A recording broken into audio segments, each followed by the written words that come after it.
Good evening. Nice that we are meeting together.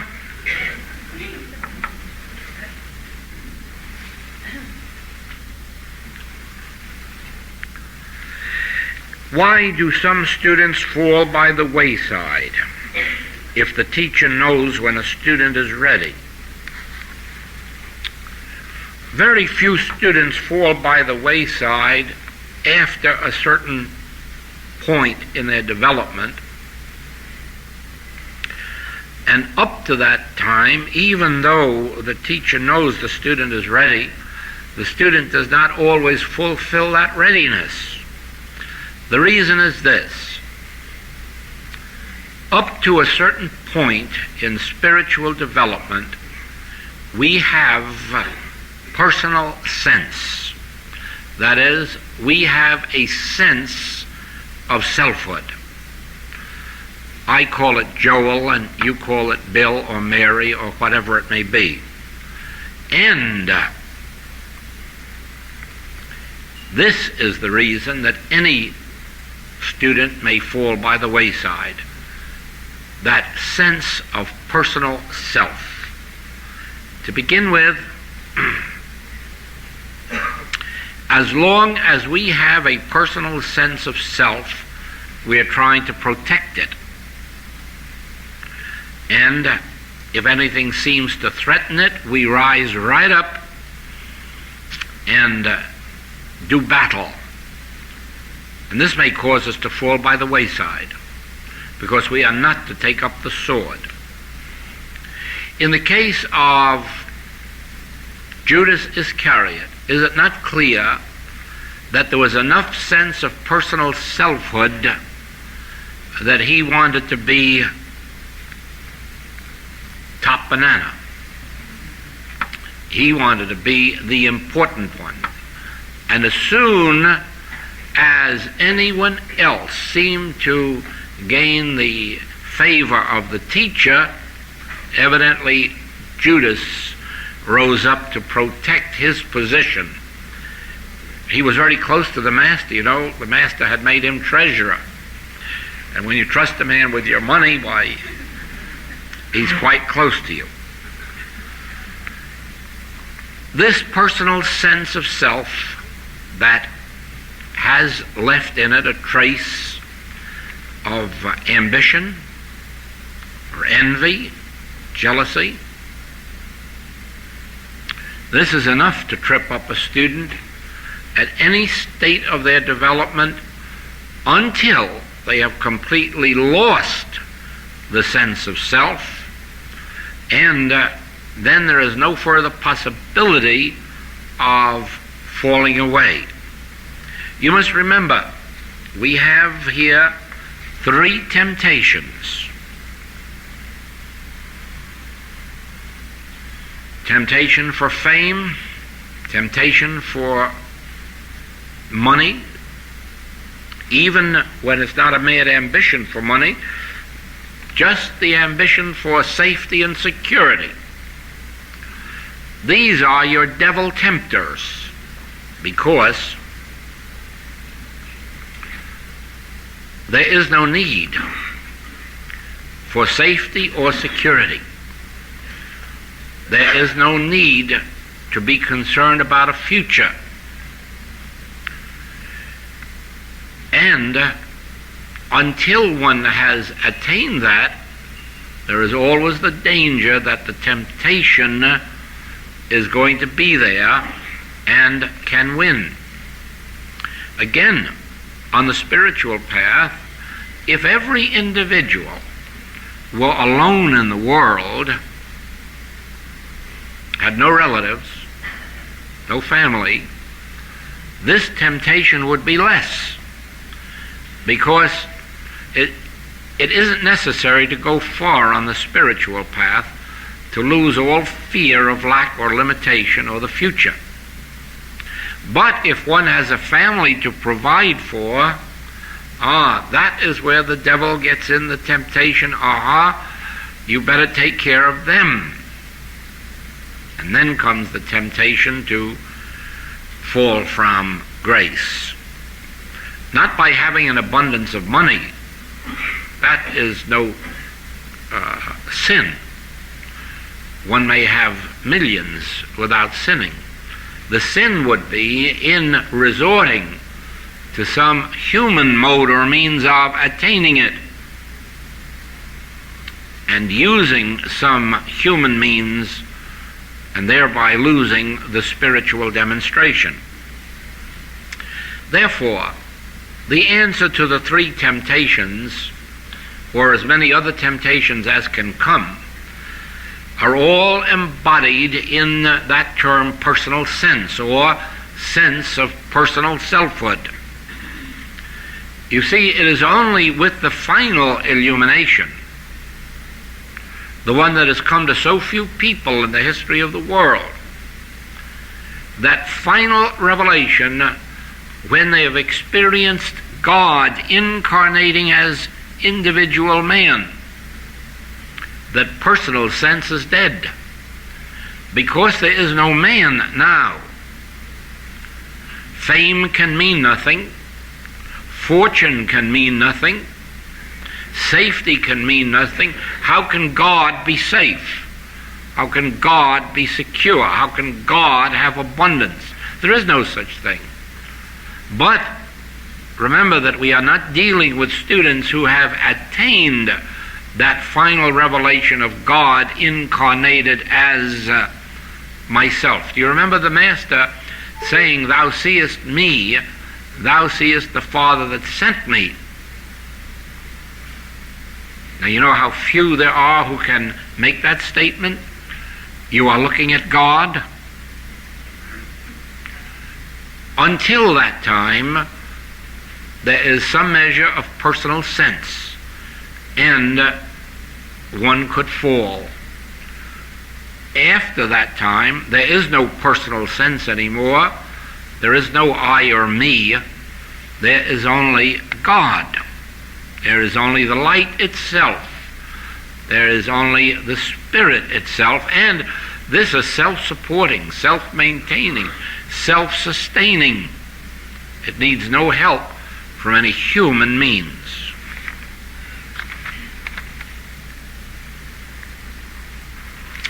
Does not a spiritual teacher sometimes misjudge the readiness of the student? Yes, it could very well be. I'm certain that Jesus misjudged about 12 of his disciples. We can't be much doubt about that. But he took those most nearly ready that he came in contact with. And he didn't do too badly. 2 or 3 of them turned out fairly well. And that's a good percentage. Now, you must remember that he had a limited amount of people, and mostly of that type of fishermen,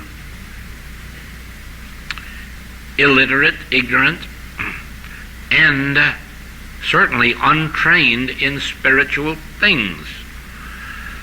Probably had they all been Essenes, he would have had a better percentage. But they weren't. Now,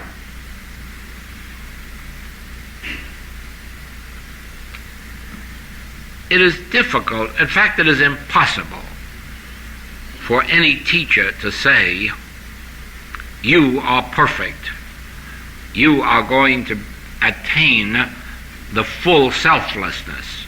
That's an impossibility.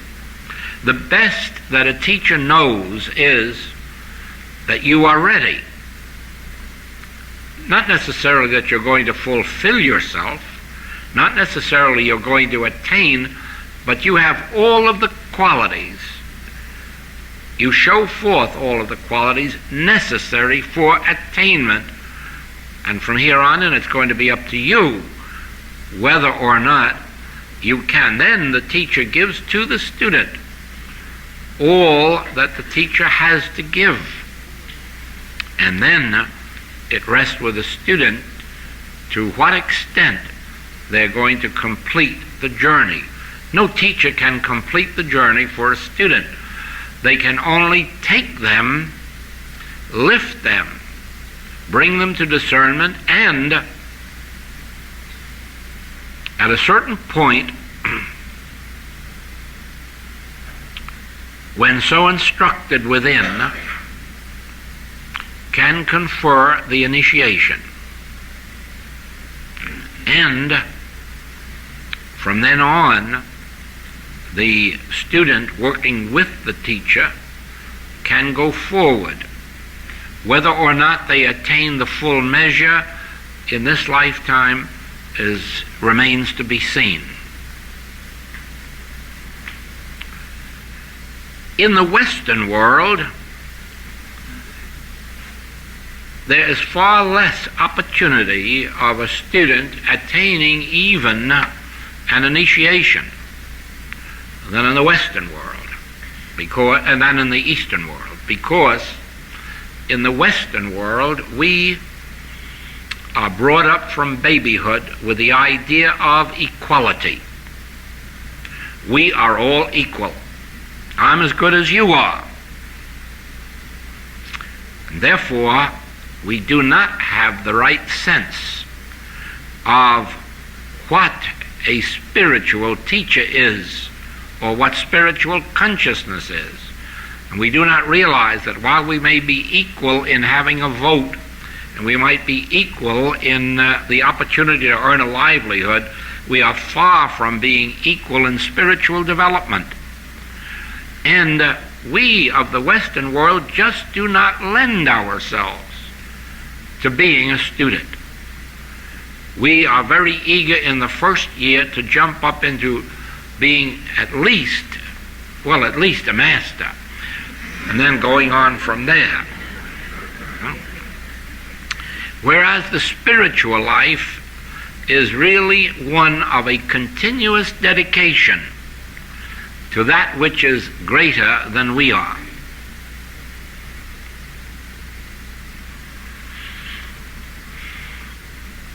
There is a good reason that the word humility comes in so much.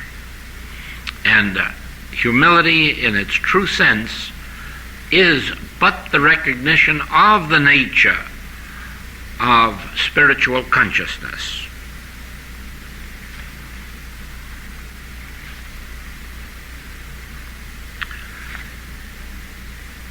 What is the responsibility of the student preparing for initiation and the responsibility of the teacher? Actually, I don't believe that a student can consciously prepare for initiation. Initiation is an act of grace. It is bestowed on individuals at a certain time in their unfoldment. And personally, I've never seen it work out that way, that someone had the goal of initiation.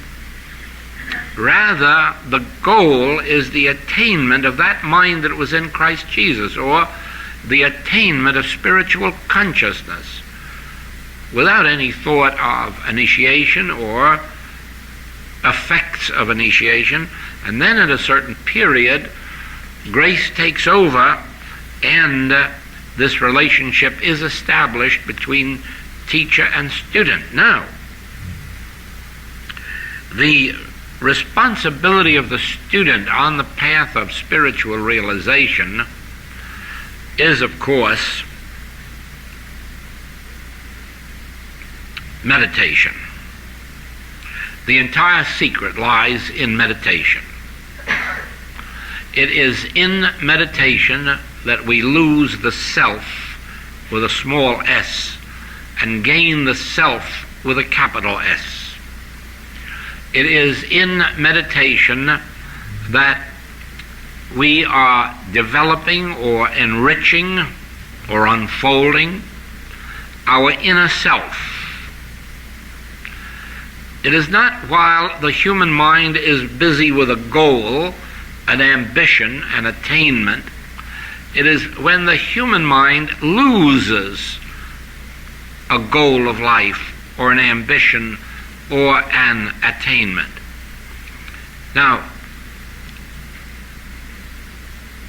the more of a master one becomes, the more of a servant they really are.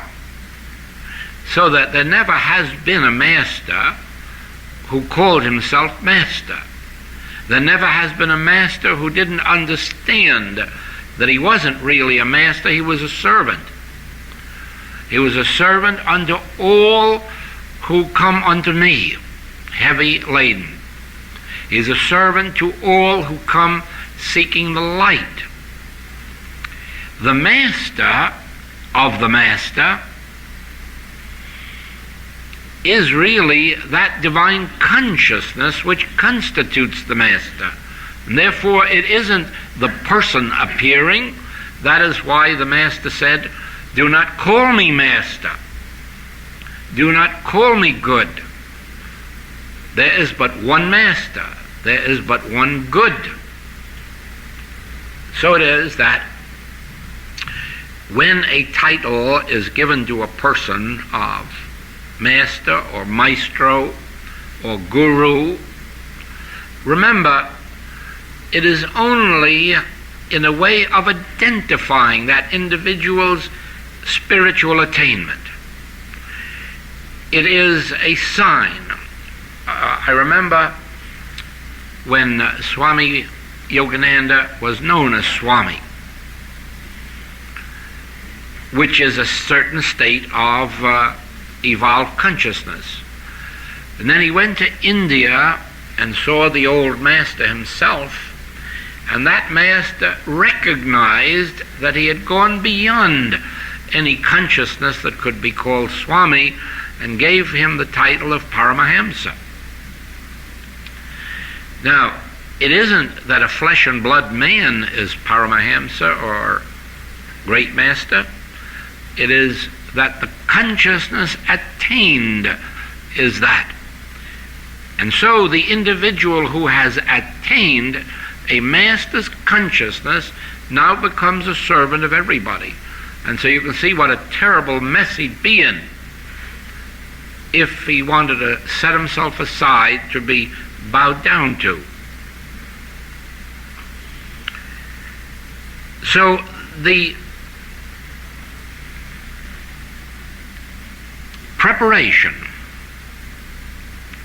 for spiritual attainment is to forsake a goal, so that, supposing initiation came to you at this moment, and then you were told never to appear in public again, never let yourself be seen, get yourself a cabin in the woods somewhere and pray. Now just think how you'd feel if you knew you were a master and nobody else could know it, and you couldn't even wear a robe. And yet actually, everyone who has attained the high realization has been given something to do that made it impossible for them to have name, fame, while they were doing it. Later, they may have been given the honor of being a savior. Later, you know that the Master, Christ Jesus, never was known as the Savior, the Messiah, during his own lifetime. He was a simple rabbi walking up and down the streets and villages. And many have even gone through persecution. Others have known what it is to be out in the country, in the mountains, hungry, and sometimes not too well, because of the stress of human conditions. And so it is that a real master doesn't look anything like a master. The real master is more like the servant that comes knocking at the door and saying, "Can you give me a little food?" If you have the good vision to recognize that master, there is a great blessing in it for you. So then, certainly the prime preparation would be that understanding that I am ready to be nothing. I'm ready to be unknown. I'm ready to do nothing. If I'm instructed to sit in silence the rest of my days, I will sit in silence the rest of my days. If I'm bidden to take a cabin somewhere and pray for the world, I will do that. And above all things, certainly never let the neighbors know that you're a person of spiritual attainment. That's fatal.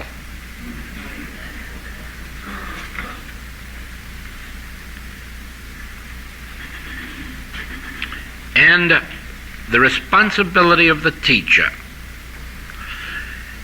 The responsibility of a spiritual teacher is a responsibility not to the student.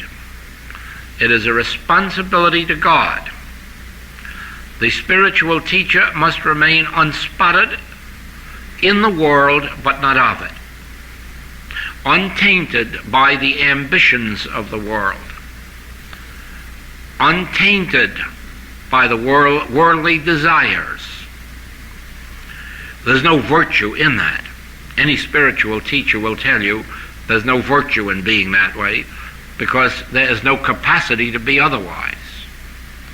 There again, you see, in attaining any spiritual height, no one can take credit for it, because no one has done anything to deserve it or earn it. Even on our lower levels, I can remember the time of my very first entrance to the spiritual path, when the first sign was that I couldn't smoke, I couldn't drink, I couldn't play cards, I couldn't even go across the border there and put a $2 bet on a horse.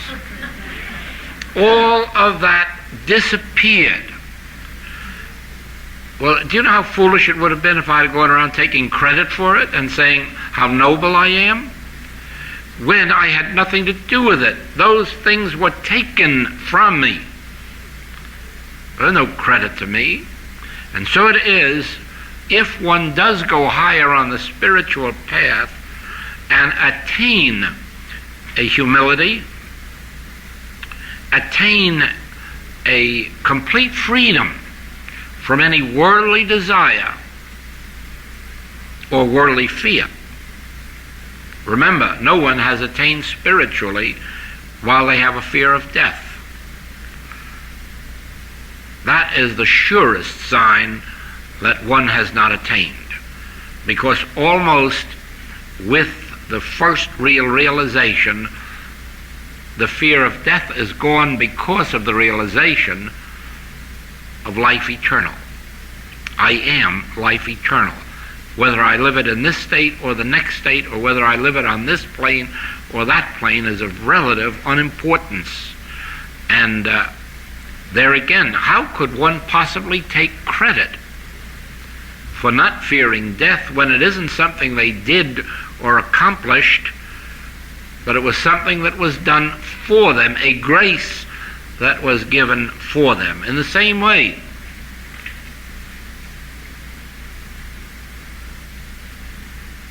a spiritual teacher would have no problems at all if it weren't either for family or students.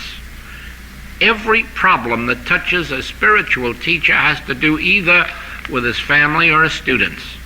It's their problems that he's taking on, or she.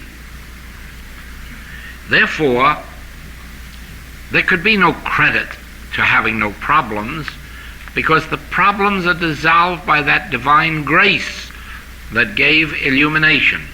And so all the way up, even to the point of the Master and his willingness to be crucified, he could not take credit and say, look what I'm doing for you. Because he isn't. It is something that is being done to him and through him by something far greater than himself, that which is the real master of his being.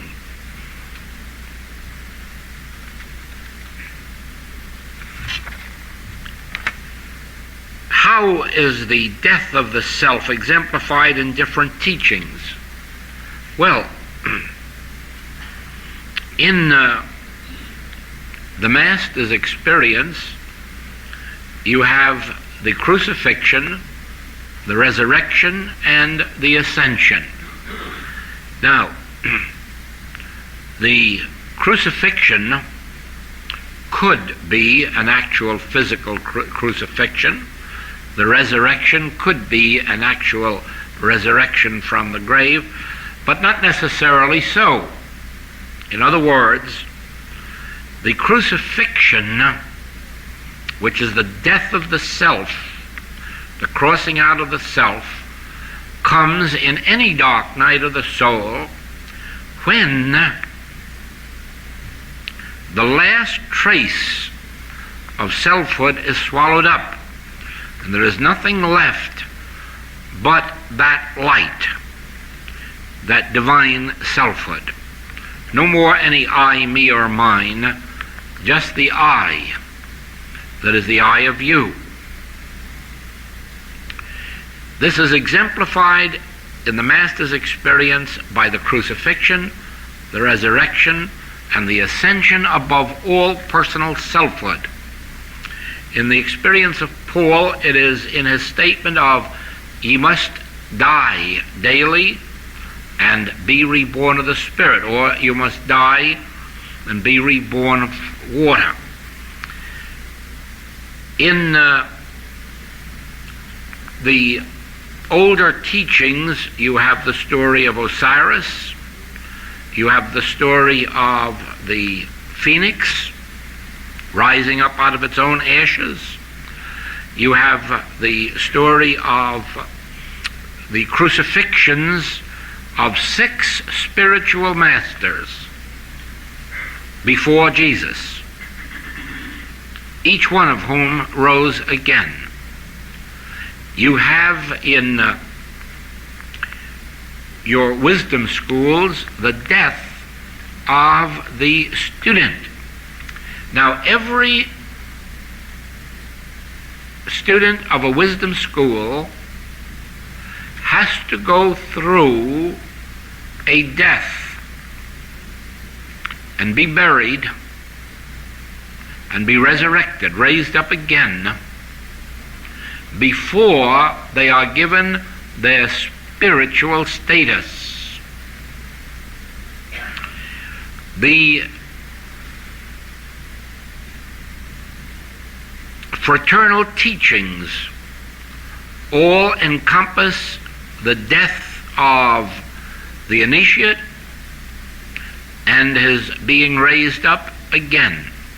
All of this symbolic to show the death of the selfhood and rising up out of that dust of the corpse, rising up out of the tomb, that divine selfhood which I am, that selfhood which I am, which thou art. So then, if you trace back through the Egyptian teachings and the teachings of Greece, you will find always the death of the Master and the resurrection or the rebirth. And these are exemplifications of our experience.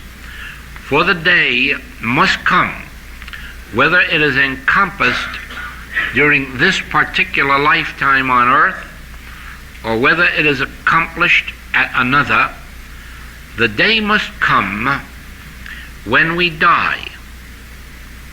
Not in the sense of that physical death of disease or age or accident, but when we die to self-preservation as the first law of nature. You will know in some degree how rapidly you're dying by the extent to which you hold on to that first law of human nature. Self-preservation is the first law of human nature. Now, if you are at that point where, if you had a revolver in your home and a burglar came in and you would shoot him, you haven't died yet. You are still in humanhood, self-preservation. If you believe that your country, in the event of any difficulty, should throw the bomb before the other country does, you haven't started on your spiritual path, because you are still under the law of self-preservation. And remember what a terrible law that is. It is saying, my life is more valuable than their lives. You remember our position when the bombs were thrown at Hiroshima and Nagasaki. Why were those bombs thrown? Well, the president said that we saved 125,000 of our soldiers' lives. Yes, in doing that, we took 200,000 of the other fellows' lives. Now, if you feel that that's justifiable, you are not on the spiritual path. You are very, very much immersed in materialism, because you are saying, my life is more valuable than theirs, or my son's life is more valuable than their son's life. It doesn't sound good when you hear it that way, does it? So it is. On the spiritual path, and especially as you rise above the personal sense of self, you hear the Master say, put up thy sword. I know they're going to crucify me, but what's the difference whether I die or this soldier dies? Isn't it the one life? You can't find it right to kill him in protecting me. Life is life, whether it's his life or my life. And the Master knew that. I know what my fate is, but don't you dare take someone else's life to protect my life, because then I lose my whole demonstration of what I've taught you. I have taught you to lay down your life in order that you may find it. No greater love hath man than to lay down his life for his friend. In other words, in that which you give up, you find yourself. Only in the degree of your surrender or self-surrender are you ever finding yourself. And if ever you think to preserve your life by taking another, or having your life saved by taking another, be assured you have given yourself proof that you have not advanced spiritually. It only takes a little spiritual light to see that the life of one individual cannot be more important than another, for life is life. And actually, my life is your life. Your life is my life. And every time you die, I die. Every time I die, you die. Don't you think for a moment that everyone who lives in a state where there is capital punishment dies every time someone is executed? Some bit of them shrivels. You can't help it if you're anything above an animal. You can't help it. And when you stop to think that as a citizen you are pulling that rope, you know then that the law is operating, as ye sow, so shall ye reap. You are never on the spiritual path until you're above the pairs of opposites, until you are above this good and evil, above this me and mine, or me and thee, or mine and thine, until there is one. When there is one, you can feed the multitudes and have 20 baskets, 12 baskets left over. You can heal the multitudes. You can forgive the multitudes, but not while there is a sense of self that is seeking for itself. The master had a treasurer. It was necessary to have a treasurer. Why? Because there are expenses in traveling. There are expenses in living. Therefore, to meet those expenses, he had a treasurer. That was no sign of self, because what he collected wasn't for his personal glorification. It was for his food, his clothing, his housing, his transportation, and that of his disciples, and probably for purposes of benevolence. But for him to have collected it with the idea, this is all mine, of course he would have been out of the kingdom of heaven in a moment. So then,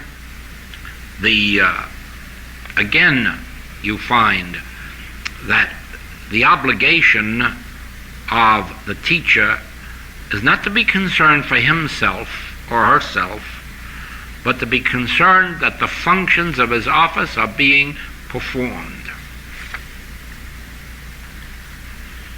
Do those who experience initiation when physically asleep bring back into waking consciousness a specific knowledge of the initiation undergone? Yes.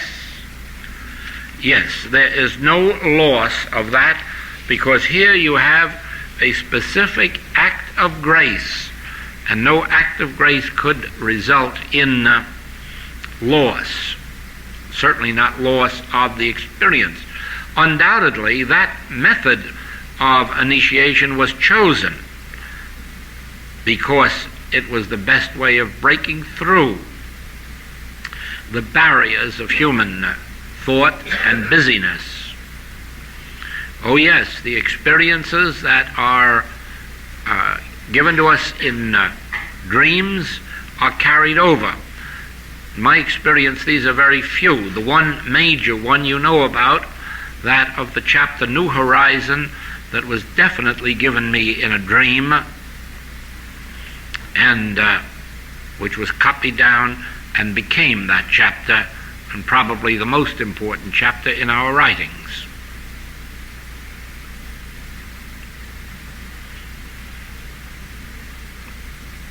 Now,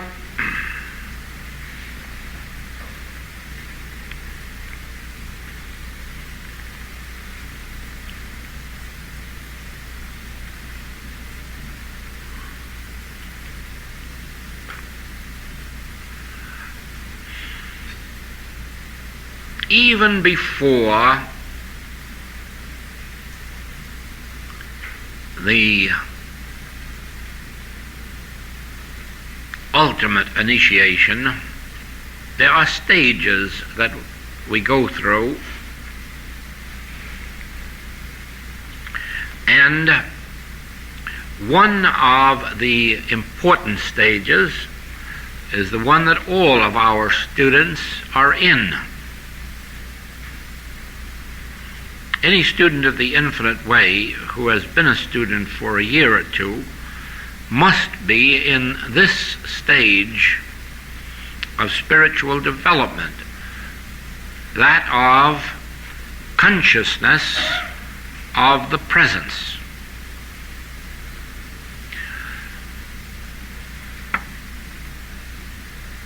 To begin with, the writings themselves, the tapes, are, as you see, the emanation of consciousness, and carry that consciousness that must lift the student above their first degree, their humanhood, into this awareness of the presence. And certainly those who have at our classwork must, either at a first or some later class, have been lifted in the class to an awareness, because that is the main function of this work. The main function of our work is not instruction. The few principles that are necessary to know, you can read in the books and hear on the tapes and memorize if you like, but that is not the function of this work. The function of this work is to bring the experience to the student. That is why we have classes. I cannot teach students anything new at this stage. There have been too many classes, and there just isn't anything new to teach. Therefore, and this has been true for a long time, therefore, the function of the class is not to teach something new. Probably the exception is those who are going through a class for the first time. The function of the class is to lift the students into the awareness of my presence.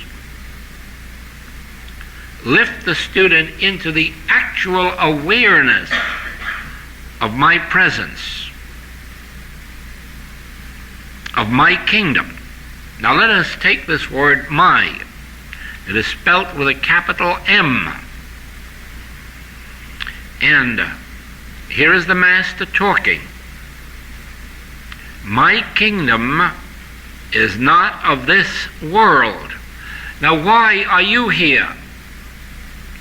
Not to learn a message which is embodied in 20 books and a couple of hundred tapes.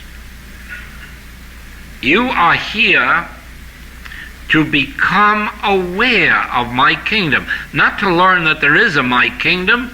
You already know that from the Master's teaching, and it has been repeated to you in every book of the Infinite Way. Therefore, you could not possibly come here to learn that there is a my kingdom. You knew that before you came. You are here to experience my kingdom, so that you will know what my kingdom is, at least in some measure, because it is a continuing experience, a deepening one, an enriching one, and it continues to unfold unto eternity. But at least my kingdom must be glimpsed. You must, in a class, experience a depth of consciousness so that you do know that the goal isn't to increase your income or give you better health. You will have an increased income and you will have better health. These are the added things. But that is not the purpose of being here. The purpose of being here is to actually enter my kingdom, actually experience my kingdom established in you. Now, my kingdom is not of this world. That is why you cannot pray for anything of this world, because my kingdom doesn't recognize this world. My kingdom cannot add to your dollars. My kingdom cannot add to your body. My kingdom is a spiritual kingdom, and as you seek and enter my kingdom, you will find all the other things added unto you. But please let us not concern ourselves with the added things. Let us not seek baubles. Let us seek my kingdom. Take no thought for your life, what you shall eat or what you shall drink, or wherewithal you shall be clothed.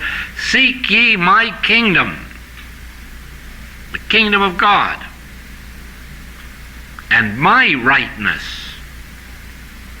Not human rightness, not just being a better human being, but my rightness, spiritual rightness.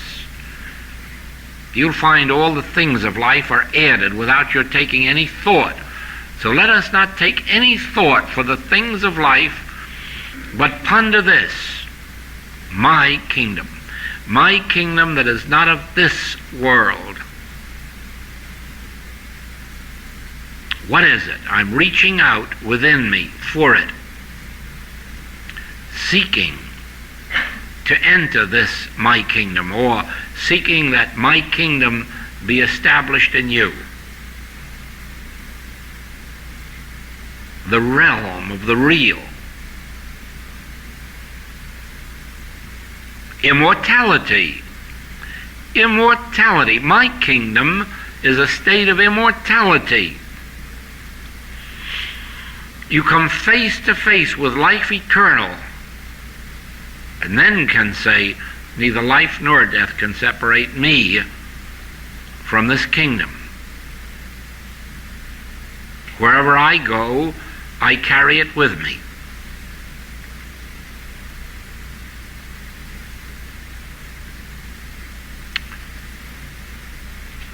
Now let us seek the next step. My peace give I unto you, not as the world giveth.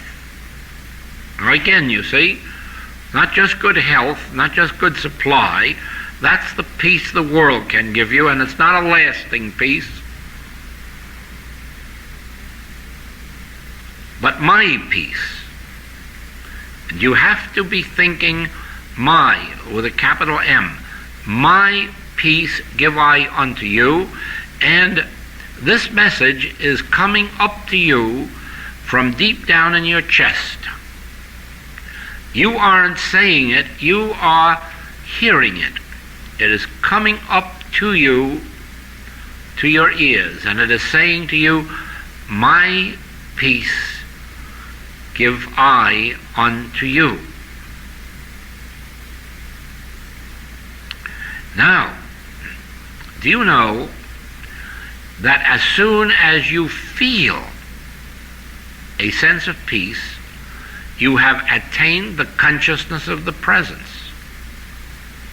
The moment that you feel that peace, you have attained the consciousness of the presence, because only the consciousness of the presence could give you that peace. In other words, every time that you meditate, every time you are in treatment or prayer or meditation, and you end by waiting a few moments, speak, Lord, thy servant heareth, and wait, and a deep breath comes to you, or any sign from within, a feeling of peace, weight falling from the shoulder, any sign, you have experienced the presence, and you now have the consciousness of the presence, the awareness of the presence. You are now conscious that there is a presence there. You are aware that there is a presence there. If this isn't happening to you in this message of the infinite way, you are not fulfilling yourself in this message, because this is its goal. This is its goal. It is not to teach you any truth more than you need for bringing about a state of inner peace. But its goal is the experience of the absolute, the experience of that awareness of a presence. I have described that this way. If you can just imagine a mother and child crossing the street at a very busy intersection, and the child reaching up for the mother's hand, and then the mother and child walking across that crowded street. And try to see the attitude of that child. It has no concern for what's going on around it, because it feels the mother's hand. It's got hold of the mother's hand, or the mother's hand has hold of the child's hand, and as long as that's going on, the child is busy talking, looking around, dancing around, unconcerned about all the traffic, because what has it to be concerned about? Can it feel the mother's hand? And that's all it needs. Now, this is exactly our experience. The very moment that we can reach within and feel a sense of peace, this inner comfort, this inner assurance, we have God by the hand, or God's hand has us. And we now have the awareness of that presence of God, like the child has the awareness of the presence of the mother. It only needs that touch of the mother's hand for the child to know it has the mother's presence. And so it is, we only need a touch, a light breath of assurance. Sometimes it comes in words. I will never leave you. Thou art my beloved Son. Fear not, it is I. And sometimes it's nothing more than a breath, an inner relief or release. But something assures us this is the presence of God. And this is the goal, the consciousness of the presence of God, the conscious awareness of the presence of God. Then we can sing the whole Bible from cover to cover. Thou art ever with me. I will never leave thee. Before Abraham was, I am with thee. I will be with thee unto the end of the world. I am thy bread and thy meat and thy wine and thy water. I am thy resurrection. I will restore unto you the lost years of the locust. Fear not, it is I. Well, now you're living, moving, and having your being in a constant consciousness of God's presence. Now, there is really no other life worth living. To have to go through these 24 hours a day unaware of a divine presence, it must be hell. It must be horrible. Not to have the assurance that we are not alone in the world, bucking 4 billion or 3 billion other people. Not to be able to feel that regardless of whether stocks go up or down, or whether we have war or peace, that our good can be taken from us. To feel that we are at the mercy of every ambitious man who wants more power, more territory, more money, more fame. But all of this disappears. The whole fear of human existence disappears, and nothing else can make it disappear. There's no teaching can make it disappear. No Bible that has ever been written can make it disappear. No spiritual book or metaphysical book can ever make it disappear. The fear of the world. One thing alone removes the fear of the world. My presence. My peace. When you have my presence, you're living in heaven even while you're on earth. When you have my peace, you have something that transcends wealth in the bank or health of the body. Because even when these are lost, my peace, my presence restores these. Therefore, know this.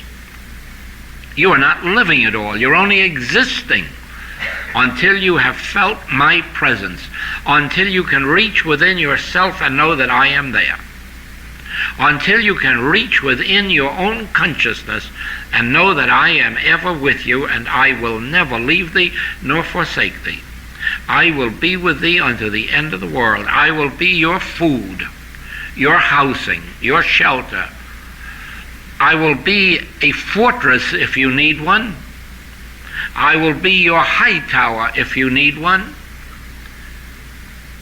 But only know me.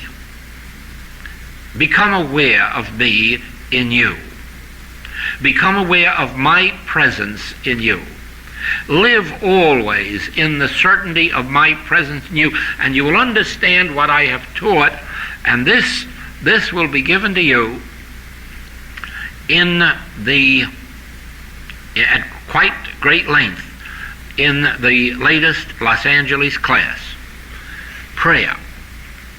You see what prayer is? Really, prayer in its highest sense, prayer has nothing to do with words or thoughts. Prayer is an attitude. The moment you can be without words and thoughts and just feel.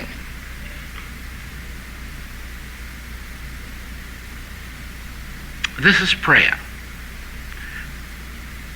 You feel that I am with you, that I am closer to you than breathing, nearer than hands and feet. You feel that I am come, that you might have life and you might have it more abundantly. You don't have to say it. You don't have to quote it. You don't have to think it. There's just this feeling, I am there. It's not an exhilaration, because that would come into the realm of emotion. It's really certainty. It's conviction. It's assurance. It's, above all things, it's peace. Peace. You're not praying if you want anything. Well, yes, you are, but it's spelt with an E. But really, you're not in prayer when you're wanting anything. You are in prayer when you are abiding in the Word. When you are abiding in me and letting me abide in you, you are in prayer. When you are resting in the Word, you are in prayer. If your mind is rushing around looking for truths, you're not in prayer, you're in a mental treatment. And that has its place too on the human level. But we are not on the human level at this moment, and the infinite way doesn't function on the human level. It functions only from the mystical realm of rest in me, and let me abide in you. The infinite way is not a way of changing disease into health.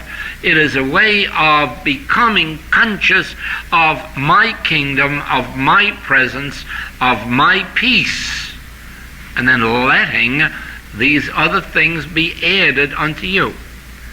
Being a beholder as your outer life is transformed. You don't transform it with treatments or prayers. You only transform yourself into that state of awareness. Know ye not that ye are the temple of God? Well, then be a temple of God. And let God fill that temple. Let my presence go before you to make the crooked places straight. Let my presence walk beside you. And you see, the more this capital M-Y is with you, or the more the word I is with you. This I within me is God. This is the very presence of God. I am that I am. I am He. I, in the midst of me, is mighty. I need only realize I am, and then rest. That is a recognition of the presence. That is a conscious awareness of the presence. That is really the glory of the Father being made manifest as the glory of the Son. It isn't that I of myself am anything. It is only because I in the midst of me. It is only because my kingdom is established in me. It is only because my presence goeth before me and is with me. It is only because my peace is upon me. And as we dwell in that, we are in this mystical stage, the book of John, in which the presence dwells in us. It is the stage taught, not taught, no, he never taught it, he revealed it. Paul, I can do all things through Christ. I live, yet not I. Christ liveth my life. Can you see yourself back a little bit and feeling this Christ living your life, and all the responsibility is gone from your shoulder. All the responsibility is gone from you. All you're called on to do is be pure. Don't go searching around to get something. Be pure. Let the Spirit fulfill itself within you. Then you are in the message of the infinite way. You are living by the message of the infinite way, but really it's the infinite way of life that is really now living you. Thank you.